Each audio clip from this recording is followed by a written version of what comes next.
ক্ষমতা বদলেছে, কিন্তু সাধারণ মানুষের কষ্ট কি কমেছে? ১ জুন থেকে আবারও বাড়ানো হয়েছে বিদ্যুতের দাম। পাইকারি পর্যায়ে প্রায় ২০% এবং খুচরা পর্যায়ে গড়ে ১৬%-এর বেশি বৃদ্ধি। এখন প্রশ্ন হলো, কেন?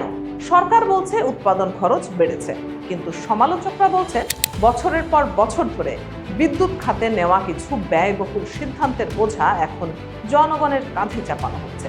বিভিন্ন প্রতিবেদনে বলা হয়েছে, দেশের উল্লেখযোগ্য পরিমাণ বিদ্যুৎ উৎপাদন সক্ষমতা অব্যবহৃত থাকলেও এর জন্য ক্যাপাসিটি চার্জ দিতে হচ্ছে, ফলে প্রতি বছর বিপুল অর্থ ব্যয় হচ্ছে। এদিকে বাজারে নিত্যপণ্যের দাম, গ্যাসের খরচ এবং জীবনযাত্রার ব্যয় আগেই বেড়েছে।